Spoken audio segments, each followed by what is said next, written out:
love me, yeah, they love me. First love yourself. For that, and God we trust me. I don't trust myself. Your jewelry, I get it took.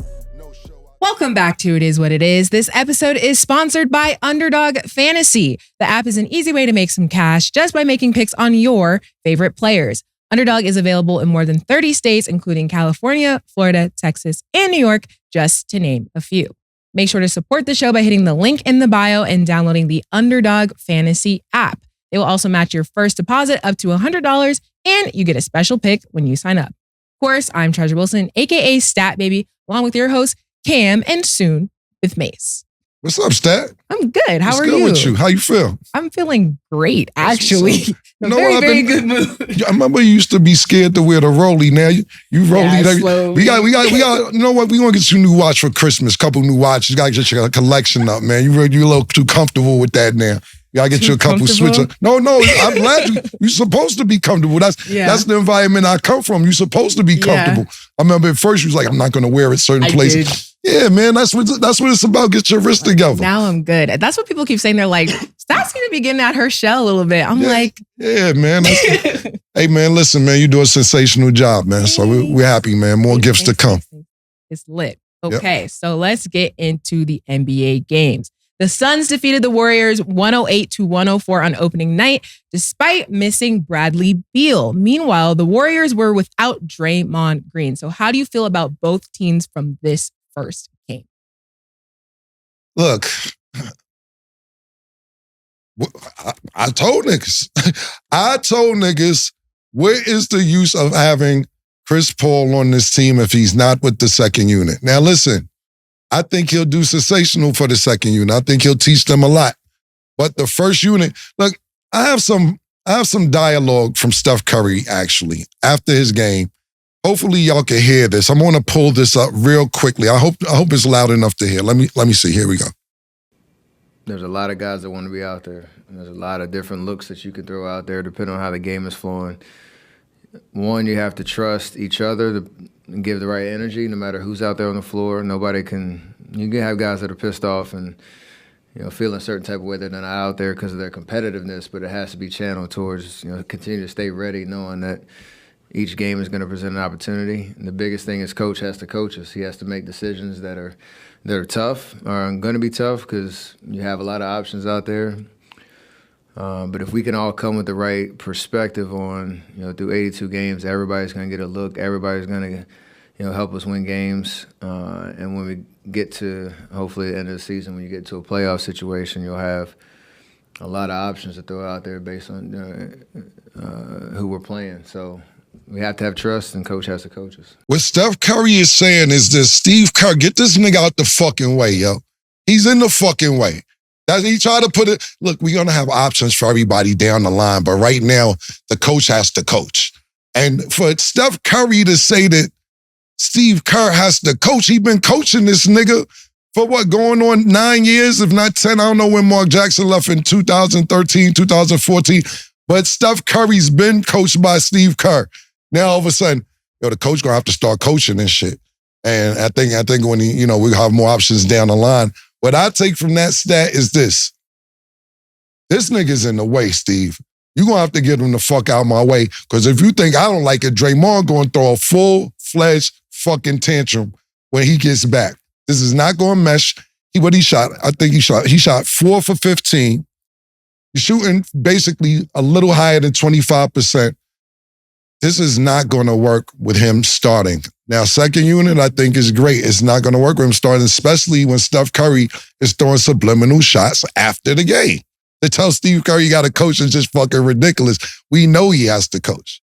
Now, on the other side of the ball, look, it's a new system also for the Suns. And they didn't have Bradley Beal, and I think that's kind of equivalent for, and it's not even equivalent, it's more for Golden State because they're used to playing with Draymond. They haven't played with Bradley Beal outside of preseason. But the Suns look like they're going to be all right. Once they get together, I think about maybe 9-10 games in, these are one of them teams that could go on a 10-12 game winning streak throughout the season. Not just one 10-game winning streak, a couple of them. If they get together and if they play defense, I think they're going to be great. They're my pick in the West. I'm not just saying that. After watching the replay of the game last night, I think the Suns will be just fine. I'm going to see them play when they play the Spurs too. So I'll give you an up close and personal review on how I feel. What do you feel about it, Steph? So I'm not going to lie. I actually worry a bit for the Warriors. I know we say preseason doesn't count, but seeing how they performed against the Spurs with newer players and then again, losing to the Suns, don't get me wrong, like the Suns have a great offense right now, but Warriors are lacking a lot of height. Steph Curry is like the leader in points as always with 27. Chris Paul, I know we have to see how he's going to mesh with them, but he's got 14 points. Clay's had more. Andrew Wiggins is right around there. They're going to have to do a lot more to prove to us that they can be title contenders because right now they definitely don't look like it. We're not going to count the 14 points. Yeah, but I'm saying even seeing them already and how it's starting, I just don't know if I like this chemistry already. So he had 14 points and he shot 15 times. 6 of his points is from the foul line. Right.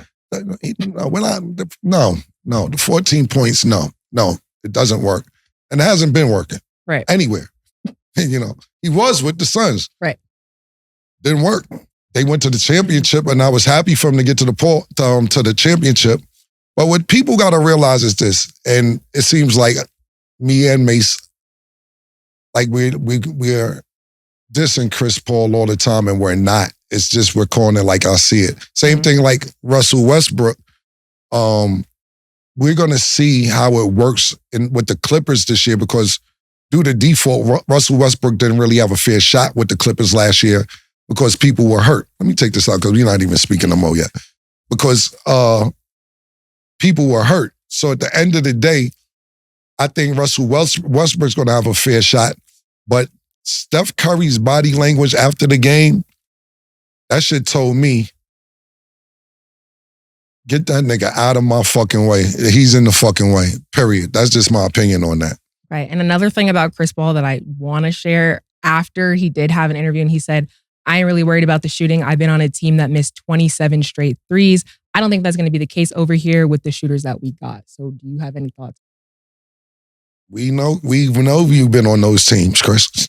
You're not telling us anything new. You've been on every team. Like this is the last stop for your chance to get a championship, bro. And by the body language, like I said, it doesn't look like they're pleased. And Draymond is one of these people that don't hold back. Now listen, let me tell you something right now, buddy. If you think, and listen, I don't support what he did because they're both my friends. KD is my man and Draymond's my man. KD a little more because we in the KD house, that's my nigga and all that. And Draymond's my man too, I see him, so I'm not taking sides. But if you think he said whatever he said to KD on live television, on national television, in front of everybody, he ain't gonna tell you something, my nigga, that's KD. And we know you're not KD, no disrespect, you're just not 6'11", an athletic freak shooter like pause like KD is. But if you think he done tell KD something crazy or whatever he said, we don't know the actual verbiage it was, but we know it was derogatory enough to where KD took it into consideration to leave the team after the season was over, you're going to get an earful. If I was you, I'd be quiet, play my position, and shut up and try and win. You're right. You got great shooters. You got probably the best backcourt shooting the best backcourt shooting backcourt ever. Let me phrase that correctly. The best backcourt shooting duo ever with Klay Thompson and Steph Curry. So why say it? We know that already. What are you going to bring to the table? We know what they bring to the table. That's a very good point, and I have no arguments there. Okay, moving along, the Celtics also beat the Knicks 108-104, and Porzingis and Drew Holiday had their Celtics debut. Thoughts on that game? Yo, Spike, we warned your ass, man. Spike Lee, listen, man. We play a lot of games, and we sick of playing yours, all right? Look, the Knicks have not won a championship since you've been a regular season ticket holder. All right? All right, Spike? Listen, 1985 is when you became a ticket holder, when Patrick Ewing was there. Pat coaching Georgetown, all type of shit. I'm very superstitious, and I believe these are one of the reasons, of many, but this is one of the main reasons why the Knicks are losing. You're annoying. You're on the sideline every fucking game with these glasses and the fucking big orange sneakers and the dumbass shit. And look, Spike, I like your movies and all that other shit. This is not equaling out to victory for the Knicks. Ever. If I was you, I'd go in the skybox. I'd throw parties at home. I would do anything not to have you on the sidelines. And James Dolan, you need to look into this. You really do. Don't take what I'm saying anything short for granted, because Spike Lee is a very big jinx for the Knicks. That had to be said. Back to the game. The Boston Celtics look good, man. Boston Celtics look good, man. They do. Boston Celtics look like championship contenders. Now, what I will have to say is this. Porzingis, I think he had the most for a Celtic debut ever with 30 points. Listen, this nigga is amazing, man. Pause. So, the Celtics, if Porzingis could stay healthy, I think that the Celtics could go. I know I picked Milwaukee, but this is an asterisk next to it. If the Celtics could stay healthy with Porzingis, I might change my mind. Mase changes his mind in the middle of the show. So you get a little pass. I may change my mind about who goes to the championship in the Eastern Conference Finals. Tatum did what Tatum does. Drew Holiday definitely brought the passion that Marcus Smart would have. And Jaylen Brown did good as well. Let me pull up the box scores in front of me. But God damn, they look really good. And the Knicks did what the Knicks do. This has been going on since Xavier McDaniels, Larry Johnson, Allen Houston, Latrell Sprewell, and now the latest is Porzingis. You nice before you, well, he's the first team he played for the Knicks. A lot of people are nice before they get to the Knicks. When they get to the Knicks, they're trash. And when they leave the Knicks, they become good again. Shout out to Zach Randolph. Another great case. Nice before he gets to the Knicks. Average when he gets to the Knicks. Sensational when he leaves the Knicks. This has been going on before the history of time, my nigga. When you get to the Knicks, you're trash. The only person I would say that's doing a good job for the Knicks since he's been there is Jalen Brunson. I don't know what he had last night. I'm going to look in a minute and let Mase chime in on this. But what I will say is this. It is something going on in that garden. Y'all might need some sage. Y'all might need somebody. Y'all might need some niggas to come in there with some Holy Cross and water. I don't know what's going on in that garden, but it is not good, man. Did you watch the game? Watch Boston game? Yeah. I guess before. The Knicks need to say, did you talk about Spike Lee? Yeah. Chime in. I just. Spike, you gotta go, man. It's so crazy because my son went to visit a school up in New York, and he took a picture with Spike, and I said, no. Yeah. No. Yeah, don't do it, man. I love Spike, but there's something going on. Yeah, listen. He did something. I don't love Spike. You don't love Spike? I don't. What you love? Oh, let me ask you, why do you love Spike? Do the right thing. That was good. I like the movie. you love him. You love his movie work, pause. Okay. I thought it was something personal going on. I ain't know what you was talking about. It's not no pause situation. Yeah. You know what it is? Another thing, if you meet Spike, he's very arrogant. He's very standoffish. Hey, yo, Spike, what's up? What's up? And keep going. Like, Spike don't give you the time of day unless you're an athlete. He's real athletic. But let's think about it. Let's think about Reggie Miller scoring 8 points in 7 or 8, 9 seconds.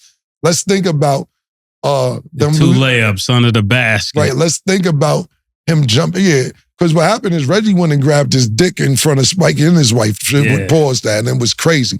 Yeah, that's that was all you. Crazy. That's think about you running your mouth, Spike, and Scottie Pippen had to come down and tell you after he dunked on Patrick Ewing and shoved him on the floor and told you, Spike, sit your dumb ass down. This has been going on for a long time with Spike, and it's nothing new. Yeah, we New York need better players if Spike gonna act like that. Yeah. Spike can't be talking crazy, heckling on the sideline with the players that New York got. Absolutely. What I will say is this also, back to the Knicks, and listen, man, because he, I like him a lot. When he got to New York, the day they picked him up. He on the diplomat shirt when he got drafted, trying to set a tone. My man Julius Randle. It's summer after summer. You will not work on your right hand. What is up with that? I don't get it. If you probably could average 27 if you work on your right hand. He got that most improved player the first year he got to the Knicks, and he been a left-handed bandit ever since. I don't really understand why he won't work on his right hand. But I will say is this: I'm not going to dwell on the Knicks too long, but the Celtics look sensational. Actually, what I will say about the Knicks is the Celtics look like they could win the East. Yeah, but exactly that's what I was saying. If I switch my pickup, you do it mid-show, so I'll wait. But I'm still going to go with Milwaukee. I want to see Milwaukee play. But what I will say is this about the Knicks.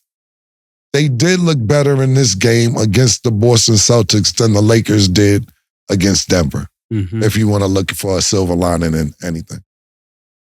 Yeah, they definitely went to the end. I mean, the score was closer. And definitely when you think about the morale of the team, they were actually playing. So it's not like with the Lakers where they pretty much feel like they know they're outclassed. They didn't look like they felt like they were outclassed. And that's a sign, but it's not a sign because growing up in New York, John Starks did the same thing. He played tough against Jordan, but we never won. We look. Niggas was up 4 points with 4 minutes left, and Tito and I was talking about, yeah. I said, yo, just give it time, man. Give it time. 4 minutes is way more enough time for the Knicks to lose, and they did. Hopefully that they look like they'll be a good contender in the playoffs. And nothing past the second round, but I mean, for them to lose by 4 points with everybody that's on the Celtics is probably a good sign. I agree. And those are both interesting points. I think beforehand, I would think I was going with Miami, as I always do, but I think the Celtics was my pick right after, and I think Porzingis really takes them like right here. So he's a great addition. I'm excited to see what's going to happen next for them, and especially the chemistry. They got along a lot better than I expected them to. So that OJ is rubbing off on you now. I did. You can actually roll the tape. I did say that because you guys chose Milwaukee and I chose the Celtics, which I'd never go against the Heat, especially when it concerns the Celtics. But in that case, I did. So we'll see. Next game, Pelicans ended up winning against the Grizzlies, 111-104. Can you foresee the Grizzlies winning without Ja? No, that's a silly question. Like, what do they think by bringing in Marcus Smart and Derrick Rose that equal Ja? Like athleticism mixed with fieriness, pause, and bring them both together, and we'll get at least close to what Ja would do. And it's not the same. Ja just completely takes over a game, and that's why I had him in my top 10. So to think they're gonna beat even, they couldn't beat the Pelicans. If they can't beat the Pelicans, they're not gonna beat Denver. They wouldn't beat the Lakers without Ja. We saw that, and the Lakers have upgraded, their team. So I don't see them beating them there. But what I did see that was interesting, but Bang was doing the same thing in the playoffs, right? He showed up. He showed up like he normally showed up, but that's not going to be enough to win. I just don't see it. What I'll say is this, is that the Pelicans are definitely a sleeper in the West. They were actually leading the West last year, first or second place before Zion went down. And they were doing really well. That's a really good sleeper team in the West. Larry Nance Jr. is coming off the bench. Zion had 23 last night. Ingram had 19. McCullough had 24. Every starter was in double digits. Well-balanced team, and they're really a sleeper in the West. But I'll say let's keep our eye on the Pelicans moving forward. Like I said, last year they were right there before Zion went down. Mm-hmm. What I will say about the Grizzlies is I agree with Mase. When Desmond Bane, no disrespect to Desmond Bane, because he's a great second, maybe even third option. I think he'd be a great third option. But when he's your first option in the West, even on the East, it's not going to cut it. Not going to cut it. So he had 31 points last night. Great night for him individually. As a team, I totally agree with Mase. And then on top of that, Mase, to add on to it, I'm not sure where the chemistry is going to go, and we have time to find out because Ja isn't playing, so he's around Derrick Rose and Marcus Smart. But where's that going to go on the court? Because I don't like how Derrick Rose came in and said, I'm not here to be babysitting. Yo, listen, Derrick Rose, and you was Ja Morant, if not better at one time. You know what I'm saying? A pump. I ain't see all that, you know what I'm saying? You was Derrick Ja Morant, if not better at one time. So you know that younger guys who's nice are sensitive when older guys say something, and it's not even sensitive. It's like, yo, Unc, you had your time, my nigga. It's my go. So yeah, you're here because I can't play. Yeah, exactly. Don't get beside yourself. Exactly. So I think that's not, even if you think that, don't say that. You know what I'm saying? That's not, that, you don't come in and say that, I'm not here to babysit. And then another thing is Marcus Smart also looks like he has the potential to try and be like a Chris Paul when Chris Paul gets to, trust me, go here, go there. And Ja's like, yo, I fly over niggas for a living, bro. Yeah. I'm Delta, nigga. This is what I do. I flies over niggas. So, pause. So at the end of the day, Marcus Smart hasn't said anything like that verbally, but I don't like the way Derrick Rose came in and said what he said. Even though it may be true, you don't say that about the franchise player just getting there who was third team All-NBA the year before he didn't get into trouble.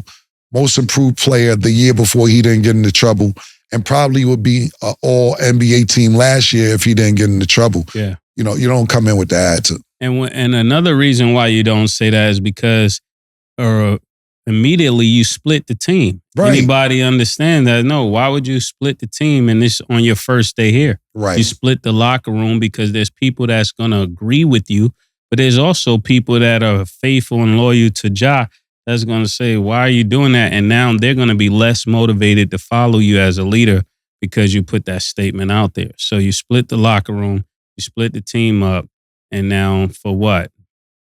Are you going to get 35 points a game? No. I agree. Okay. And then before we go to break, I do want you guys' opinion on the James Harden situation. So he finally rejoined the Sixers ahead of their opener against the Bucks after many missed practices. He had previously put on his Instagram story, been comfortable for too long. It's time to get uncomfortable. Then he deleted his Instagram. So thoughts on the situation and his potential return? I mean, I don't say this for laughs neither. I got to make that disclaimer. The stuff I say, I really actually mean. What does he mean? Like he's ready to be on? I got to speak to his counselor first to see what he meant by that. Because mentally, I don't know what he meant by that. He's ready to be uncomfortable. What does that mean? You'll lead a team? What does that mean? You'll show up? What does that? I don't know what that means. I would have to know what that means. And I don't say that against James Harden. I think he's a great player, but I think Adam Silver got to do something better when it comes to these players. This is the first group of NBA stars that I see that it seems like they all malfunctioning. I bet you Adam Silver is very stressed out. I will tell you that because he's been having to deal with a lot. David Stern ain't put up with. People knew don't do this. One fighting game. Okay. Yeah. All right. Yeah. We'll see when you play again. Yeah. I remember watching David Stern hand Kobe Bryant the All-Star MVP trophy, and Kobe was like, put it above your head. Pause. Yo, hold on. And Kobe was like, he said, I said above your head. Yeah. He had the glasses on, but he had full respect with the players. I don't think Adam Silver got that respect with the players. And listen, you know what it is? Adam Silver, I'm not talking about age-wise, he's a millennial. Yeah. You know, when it comes to NBA players, he's a millennial he won the commissioner. Mid-season championship. Yeah. Every kid gets a trophy. Yeah. I don't come from that. Yeah, exactly. So he's a millennial commissioner. I think he does double down on facts that's outside of the NBA. He's very conscious outside of NBA. You know, Duke didn't watch the NBA for 3 years. He just started watching the NBA mid-season last year because Duke, and he's black, y'all, before I say this, he didn't like the fact that Adam Silver put Black Lives Matter on the floor because he said Adam Silver took a side. And this guy's black, I'm just letting you know. He said he banned watching the NBA for 3 years because he said, this isn't about race or having a side. Adam Silver's a sucker. And he took, that's how you feel? Why do you feel like that?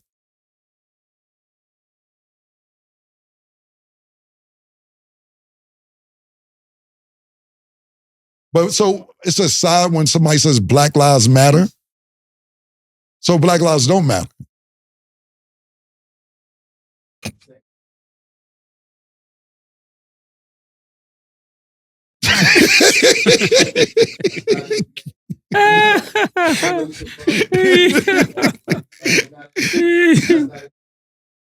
Black Lives Matter is not a good gang. All right, we'll revisit that. And we here at it is what it is. We don't stand by the views of Duke at all. We 100%. Please put a zoom in on me. Please. I 100% don't stand by anything that he's saying as outside of him just being my friend. The views of Duke the God are the views of Duke the God solely. Let's actually have a disclaimer at the bottom while I'm saying this. His name is Duke the God, and his views are solely based upon... His views are very explosive, ladies and gentlemen.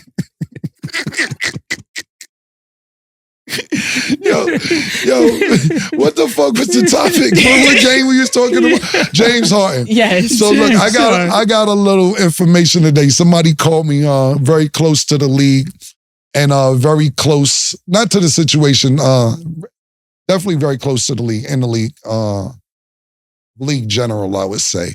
And what he pointed out to me today was, because we was talking about something else, he pointed out to me how the reason James Harden came back, the team told him, don't come back, stay home. And the only reason they did that to him is because he was going to be a distraction. He wasn't going to play. He didn't come to any practices. He didn't play any preseason. And he came to travel with the team to play, but he wasn't going to play because he hasn't been a part of the team since preseason. So why is he going to play now? No, they sent him home. Yeah. The Sixers sent him home. And they were saying, but they sent him home only because he's going to be a distraction. I don't know what the solution is moving forward. If they go back to Philly, he'll get some practices in and play. I really don't know. But what they really did point out to me is this, that they're not even fining James Harden. So that $389 million that he can miss for not showing up, he hasn't been fined yet. And they're saying that James Harden on real nigga time, like, don't even play at me, nigga.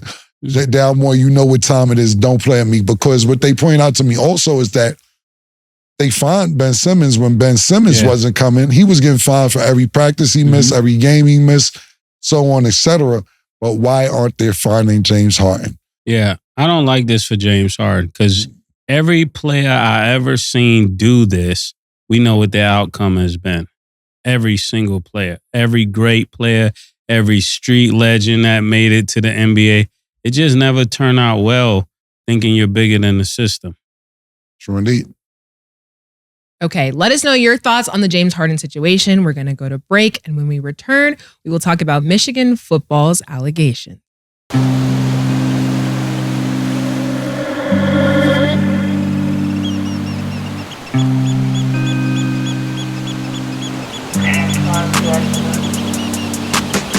She called this thing about toxic.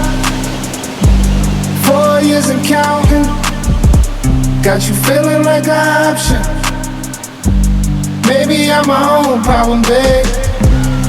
She tired of hearing I don't know. What's stubborn in me won't fall. Dealing with this thing called trust. But she really thinking about it. She wanna be free. Why am I here this woman wanna be free? Hell, I don't wanna see her walk away. I wish somebody told me the rules. Disagreements let her win, and it's cool. Even when I'm right, this ain't about you. Welcome back. As you know, Underdog always has special picks you can get when you first sign up.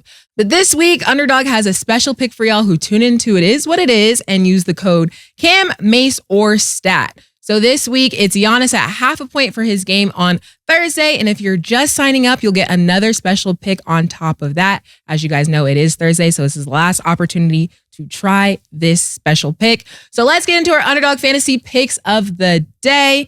Tonight, the Bucks will play the Sixers. Underdog Fantasy has Giannis at 27.5 points. Do you have him higher or lower, Mase? Against the Sixers?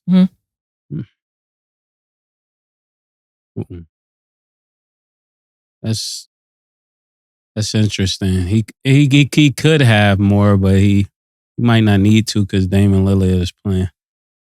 I'm gonna go pause lower. Okay. I'm gonna go higher. I think that is one of them games where nigga like you the MVP. This is y'all MVP. Yeah, you're right. You're right. This is y'all MVP, and I think Joel Embiid is also going to show up and have a great performance as well. I think these are two. Joel Embiid is the current reigning MVP. Giannis has been an MVP, and right now it's a battle of who is the real MVP in their brain. So I'm going to go higher. Yeah, I'm gonna change mine to higher. I thought about it. Of course you thought about it. I'm thinking about this. His first game against somebody that could potentially be somebody they meet in the finals. So they're gonna have to show up in a big way. Okay, Damian Lillard is at 7.5 assists. Do you have him higher or lower, Cam? I think he's gonna go higher as well, higher than 7.5 assists. Okay, I'm actually pause lower. Okay, and Embiid is at 9.5 rebounds. Do you have him higher or lower, Mase? Higher. Higher as well. Yep, higher. Okay, make sure to download the Underdog Fantasy app and you can make your picks too. We are now joined by our football analyst, Maurice Clarett. Mo, what's up, man? What t-shirt you got on today, man? What's going on today? Woo! Oh, the Bronco.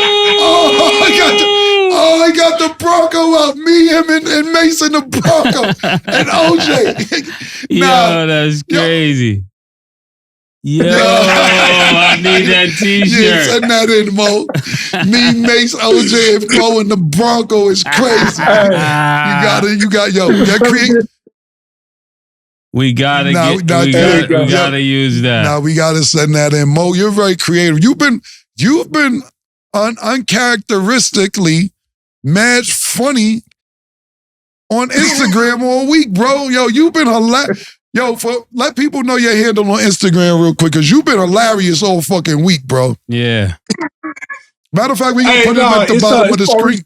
Yo, Nick, put his shit at the bottom of the screen too, so people know, because you've been funny all week. I didn't even know you was that funny on social media. You have been hilarious, bro. No. So the serious part is like, the majority of the time you do interviews with people, it's in some professional environment where they expect something, so you keep it there. But when I hear you talking like I'm a nigga, and when I see you and Mase vibing like it's just like y'all back in the day, like I'm in tune with that. Yeah, you know what I'm saying? You one of us. You one of us. That's what it is, nigga. So I get what you saying. You saying, don't get it fucked up. That's all you saying. That's all you saying. Fuck around and find out. That's all you saying in a nice way. Yeah. Fuck around and find out. The more you gonna find out. Exactly, man. Thanks for coming back this week. I just feel like this. I just say we having a good time. We just making jokes, but it's an environment where you can go be a nigga, and but I also kick some other shit to let them start to grow up. I grew up, you know what I'm saying? Listen, Mo, when I say be a nigga, this is all calculated. Because listen, my first to fifth grade, I went to private school. I took tap dance. I took gymnastics. I did a lot of different things growing up, but I had to succumb to my environment. So I had to calculate all the smart shit I had going on and put it around all these dangerous niggas that I grew up with. So I had to be a nigga, but smart enough to know, be like, I'm going to be a nigga, but I'm going to get away from these niggas eventually one day. But at the same time, I could be in a room where it don't matter if we in a room with motherfucking Barack Obama or we in a room with Keefe D. It don't matter. I could be in a room with anybody, nigga. Nah, I listen to me. And that goes for you too. I get that with you too as well. Yeah, no, I get it. And my whole story is noted. Man, I went to prison. I was on some nigga shit for a lot of times before I went to prison. And prison is where I really sharpened up, started to read, got my shit together. And you can see, I brought Tupac. He down with the set. He been funny this week. Fuck yeah. We got Kruger back there. Freddie and Tupac. I ain't know what was in the trunk the other day on your Instagram. When you popped the trunk, I caught a flashback. I was like, that looked like I-80 the other day when you popped the trunk, baby. I said, I know that. I-80, I take that to I-71. I'm right in Columbus, boy. Let's get to it. I just feel like this. Go ahead. Go ahead. No, go ahead. Say the last thing you was going to say so we get to it. No, I was going to make another joke, but we're going to go ahead and get into the show. Michigan is under investigation by the NCAA for allegations of spying on other teams. Maurice, so what is your opinion on the situation? And basically give us your take. No, it's a situation where you have one staff member. His name is Connor Stallions, right? And Connor Stallions was a Michigan staff member who was, it sounds like he's an ex-Navy SEAL who came with the team. And for a lot of people who don't know, you can't physically go to another team, an opponent that you're getting ready to play. You can't go to them and physically scout them. Whenever a team plays another team, you have to basically come together, grab the film that they're basically have played the last 2, 3, 4, 5 weeks.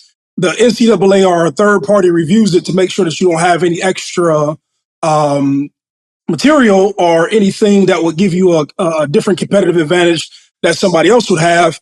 And from there, Michigan got in trouble, and that's it. You know what I mean? And I think that they're going to get Harbaugh in more trouble. He just came off the infraction with giving the kids the extra benefits, and then from there you had something else that happened with. I mean, not something else. This thing that actually happened with the cheating scandal, and I don't know. It's just not looking good for him, And he has this target on his back because I'll turn the program around. He has a competitive advantage, I believe, now just because they're winning and are still in recruits. So more people are going to make more about it, and that's just the situation. Wasn't this the coach that was buying the cheeseburgers? Or was that? Yeah, it's the same coach. That's crazy. Yeah, no, it's the same coach. And so you have to figure how this thing works. He came in and he struggled for his first few years, and he didn't get recruits, and he didn't get all of the other players that all of these top tier programs have. So then he's rebuilt their program from ground up with 3 and 4 star players, but he's also given them or reestablished like a blue collar mentality. And the way that they're winning and the people that they're winning with, and as big as it is, it's easier to bring people back to what he had. I mean, it's just easier to bring people, to what he has going on now up in Michigan. Get players up there. They raise money. They have the Jordan brand. Young dudes care about that. And they're like the grungy, nasty program of the Midwest. Like everybody can't go down south and play in the SEC. So all the players who happen to be from the Midwest, they want to go play for him. He's winning. Everybody doesn't want to play for Ohio State because Ohio State's it's the other Midwest entity that competes against him. And so with that being said, he's I don't know. He'll get resistance from other teams because he's better than them and they're hating on them because they're out front. But then also at the same time, it'll be, I don't know. I don't know how it shakes out, but I just don't think it ends well for him. Real quick, is this worse than Bill Belichick's Spygate? Your opinion? I don't know. It's the same thing. You know what I mean? Like it's a clear set of rules. So just to give an example, when you're competing against another team, there's sort of like rules of engagement. They say, hey man, take these 3 or 4 tapes. They don't have anything. They don't have anything with anything other than what you're supposed to plan around to compete against the team. And so what they're saying is that this dude went behind his back and kind of did his own thing. Basically kind of did his own thing. And I was like, you would think to yourself that there's so many people in the stadium who watch other teams that anybody can pick this stuff up. But I don't know. I really don't. I don't have a clear distinction between the two. That's what I'm saying. Mo, is this like when you used to have VHS tapes and it's supposed to be one movie on it and you record something else over it? Or is this another way you got the information? No, okay, let me explain it like this. Here's a cleaner way to explain it. When you go to the game and you see like those big signs on the side, or you see people on the side signaling to defensive players or offensive players on the field, what ends up happening is you understand those signs, what they're lining up in, what plays they're running, or how they're adjusting towards what they see, right? What they're saying is that's a little bit more information that you should have on a team before you play them. You shouldn't have all the information. You should be able to scout a team from what you see from that. And so some people don't call it cheating, but it's outside of the rules of engagement that the NCAA has set. And so what they're saying is like, and so that's it. Yeah, we'll definitely see what happens. It's a sticky situation for them. But so I know we talked about teams, but now I want to talk about players. So after the game, it seems like a lot of players are ashamed if they don't make it in the league. So can you give some advice to those players transitioning to life off the field? Yeah, that's twofold. And I like to speak about this like, I don't want to say slowly, but in context, right? There's a ton of guys, ever since I've been on the show, or just guys who reach out to me in general, that once the game is over, these guys can't wrap their mind around transitioning on to doing something else, right? And one of the biggest things that happens is that when these guys are playing, they only see themselves, view themselves, or operate as the talent in which they're doing business in. They see themselves as the football player. I don't make it to the NFL and then I'm crushed. But they don't realize how much social equity that they've built up amongst fans, different people who see them on TV, different people who see them through the telephone now. And they don't see how you say, hey, man, I've only taken my football career thus far. There's many other things that I can do if I had entertained and developed those other things. And so with that being said, things that I like offer advice around are, whenever you're a high school player, and this is just, there are so many people who have kids in high school and they always ask for advice. But if you're a superstar player in high school, the chances are of you knowing somebody who has a small business or who happens to be a small business owner or somebody in any capacity, hooking up with that person, connecting with that person from a business standpoint and saying, hey, man, can I just be around you to see how you operate, to see what you do, to see how you run your business. And in most cases, people are proud to be next to the cool athlete or the cool entertainer. And as you go on to college, you begin to see yourself other than just that one thing, right? And then if the football thing works out or if it doesn't work out in any capacity, you've now gained understanding on, okay, I may not be able to go out here and go to the NFL and make hundreds of thousands of dollars, but what I can do is come and open up a small business. And from all the people who watch me and the way I presented myself and the way I interacted with other people, like, that may be an avenue that you're able to develop. And so it's like a lot of guys can't do it like once they're done playing because it's too late. But this is information for guys who are in the system, no younger guys moving forward. But, for those after, like, hey, man, pick up the pieces wherever you happen to be at and, move forward. But, take some of the stuff that I'm saying. I don't know, it's good advice. Thing about it is, what I'll say to elaborate to jump off the back of what you were just saying, Paul, is that a lot of times these athletes are good since they're 5-6 years old and don't know nothing else. And when you're a superstar or you're really good, you don't start at 15 or 16 years old. You've been doing this since you was 7, 8, 9 years old. Some cases 3, 4 years old. Yeah. So they don't really know a lot of anything else. Like, to be totally honest with you, look, man, I've been rapping since I was 9 years old as a hobby. And I've been playing basketball since I was 9 years old. And this was obviously one of the things that I wanted to do as far as rapping. Basketball, of course, was first. When you're playing basketball, you're not realizing that, Cam, you're 5'11", 6 feet with your shoes on, and you're a 2 guard in 1990. It's not going to work unless you're Allen Iverson. So you have your heart based in this making it to the pros, and then you don't really have a plan B.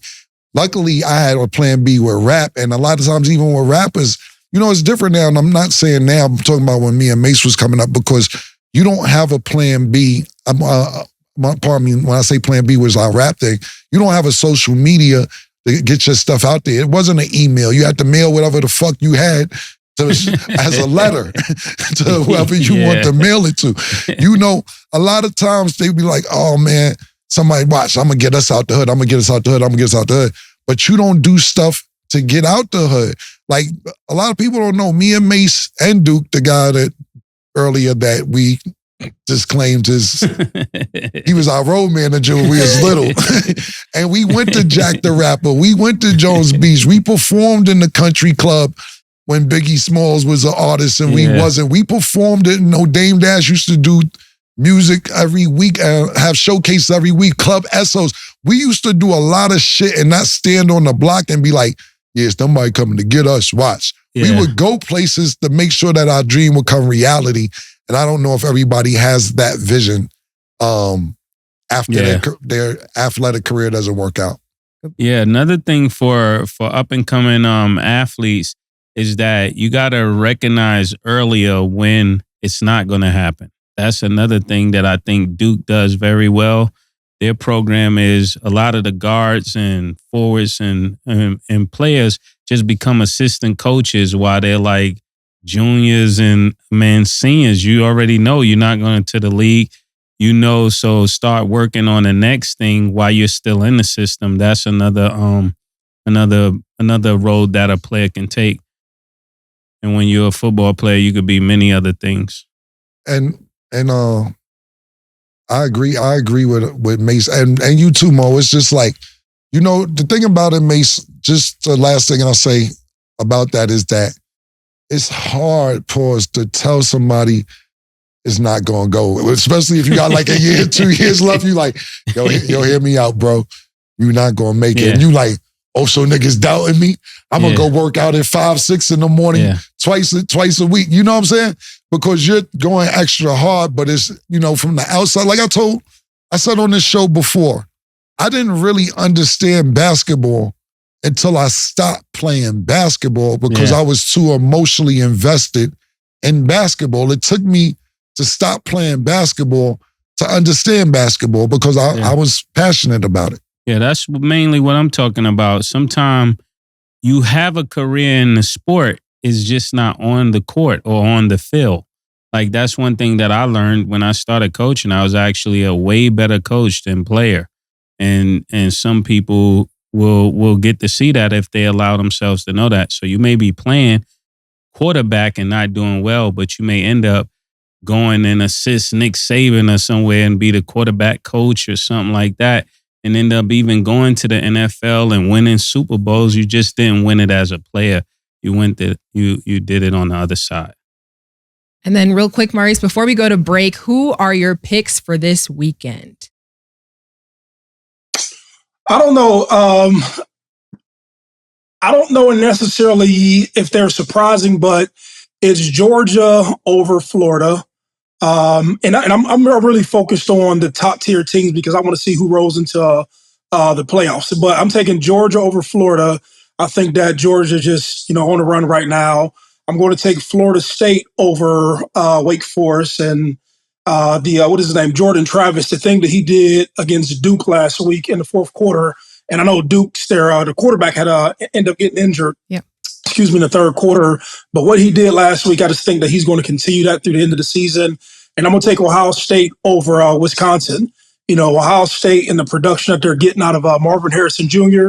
And I said that before that I think that Ohio State is going to try to put Marvin Harrison Jr. in the conversation of going to the Heisman. Now that you have Caleb Williams out of it, and now that you have the whole Colorado conversation behind it, you're going to need 5 guys to go up there. And I think that if he finishes out strong, that's going to help Ohio State with recruiting again, talking about top-tier receivers. But I'm taking the top three teams because Michigan has a bye this week. Georgia, Florida State, and Ohio State. And I think all of those guys are going to dominate going into the playoffs and eventually into the championship. Hey, good picks, and I guess we'll see this weekend. Yo, Mo, good looking, man. We appreciate you as always, buddy. Mo, send me that T-shirt. Yeah, send that T-shirt, bro. Please do. I got y'all. All right, bro. All right. We're going to go to break. When we return, we will talk about Giannis's new contract extension. Pink horsepower. She called this thing about toxic. What's happening, baby? Baby, what's happening? Why you walking like that? That's how I walk. And then like you come on breathing on me like that. I fucking breathe to live. And like you used to be dark skinned and now you act like hella light skinned. Are you fucking blind? I'm dark skinned. What the fuck? And then like look at your beard. What the fuck is wrong with my looks beard? Stupid. What the fuck are you talking about?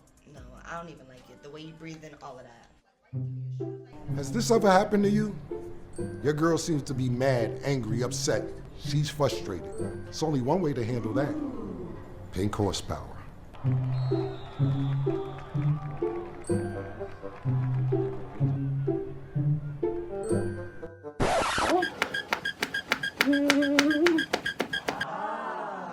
But your breath is really refreshing. No. I'm just trying to give you a massage. Plus, have I told you how good your beard looks lately? It looks so good. No. PHP.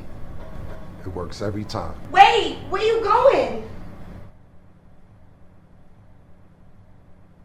Welcome back. Giannis Antetokounmpo agreed to a 3-year, $186 million contract extension with the Milwaukee Bucks. Do you think he made the right decision? I think it's always good to get more money, but I think he could have gotten way more money than that because of his just what he means to the city of Milwaukee. I think it was time for them to make him like the highest paid player.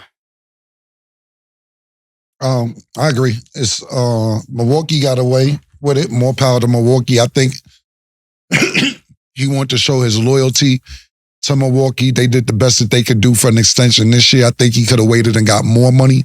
But at the same time, look, Milwaukee did everything that they could do. They got his parents over here. They got 2 players on the team that are actually his brothers. So they're occupying 2 roster spots. So that money was enough. Yo, we got Damian Lillard, another top 10, if not 15 player. Yeah.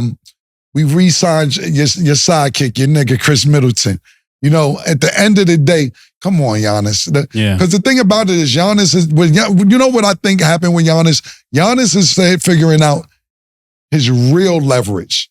He's figuring out, put niggas around me or I'm out. Giannis ain't going nowhere. Giannis is from Greece and he's happy. He's been saying he doesn't want to leave Milwaukee. It isn't like he lived in America and he'd be like, yo, Miami, I got some bitches in Miami. Or nah, my hoes is waiting for me in LA. Like he came from Greece, went to Milwaukee. They celebrated him there. They won a championship there. They got your parents there, visas, got your brothers on the team, gave you a lot. Dead ass though. You know, they turned his Your aunt might be the chef. Right, you know? exactly. You know, they turned, you know, it took 2, you know, so basically they was trying to get his parents visas. They got turned down twice. You know, if you get turned down 3 times, you can never come. So they told the Milwaukee staff, you know, I know this ain't really got nothing to do with y'all, but if they can't ever get here, I think I'm magically 3rd time's a charm. And now his parents is here, brothers is here. So I think that plays. So in your eyes, the money is enough then? I think the money be good. The only reason that I'm saying the money isn't enough, With all of that, the money ain't enough. You know, I'm going to tell you why. Because that's what Anthony Davis just got. And if you're going to give that... I was going to say that. It's around the same numbers. But when you add everything else that happened, that kind of equals out. Mase, you went first. How you was going to say that when you went first? can't because I was leaving something for you to say. I always have something to say. You was going to go. You went first. How was you going to say? That's why I gave a bland intro. Okay. You on your Brett the Hitman hard shit, man. Pause. I threw it off the backboard. Okay. I don't need you to throw it off the backboard. I can dunk, Mama. You know I dunk. I dunk. You know I dunk. When I was playing, I dunk on niggas now. By yourself.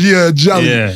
But now, all jokes aside, but even if you agree, all jokes aside, if you really going to give Anthony Davis 3 years, $186 million, how is that equivalent to giving Giannis 3 years, $186 million? That's why because he was supposed to take over the team. That's the amount for taking over the team. Yeah, but we actually seen Giannis take over the team.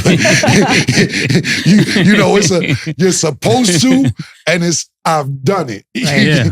Because, you know, a lot of people don't realize, because it isn't like it's the new hotness and nothing. Me and Sin actually had an argument about that maybe 3-4 years ago when he won the MVP one year.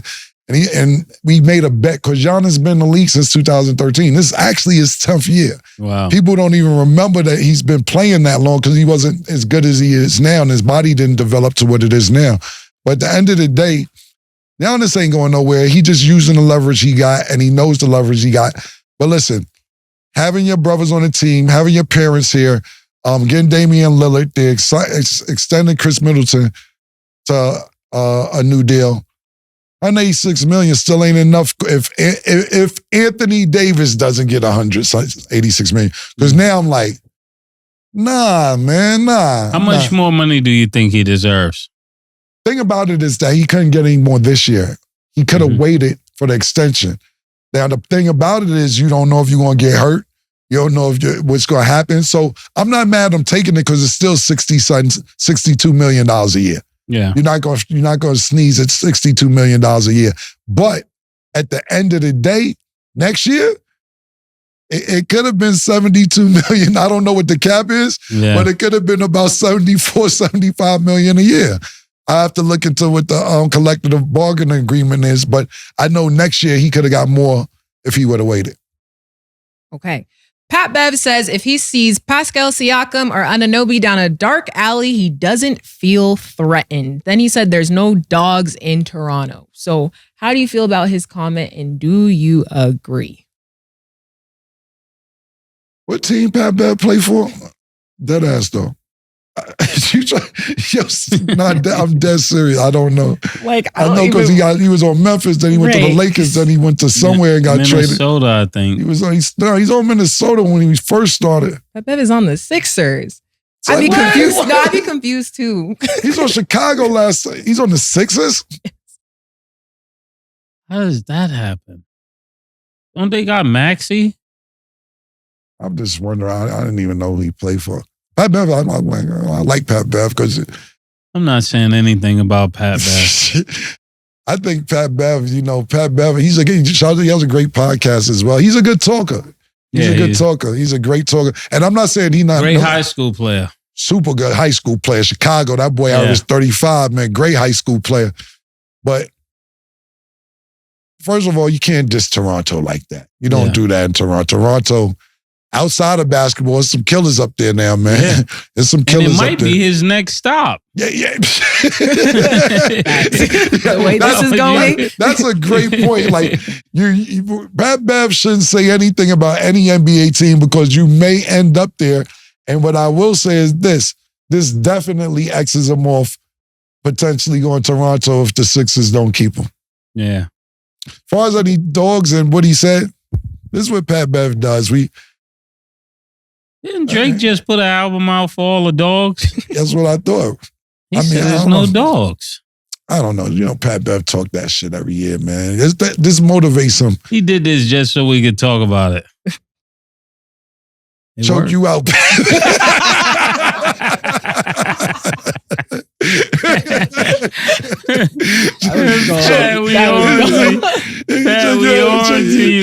Choke you out, Pat. Yeah. Mase is crazy, man. I don't really have too much to say about that. I can't even say nothing about him being at the Sixers because I didn't even know Oladipo was with the Rockets. Like everything just I knew that. I seen that came across my bottom feed of pause the other day. He just got there though. Yeah, went to OKC. Victor with the Rockets is better than Bev with the Sixers. Don't put Victor in that now. No, she just said she ain't know what niggas is at. Yeah, put a little respect on Victor. Respect on Victor's name. I'm a Heat fan, but yeah. Victor said, they got me on Pat Bev level now. Come on, Vic, you got to turn up. They put you on Pat Bev level. That's crazy. Stat did it. I didn't do it. Facts. That's all the time we have for today. Thanks for tuning in to It Is What It Is. And as always, see y'all next time. Two Big Macs, like when they doing them 2 for $5.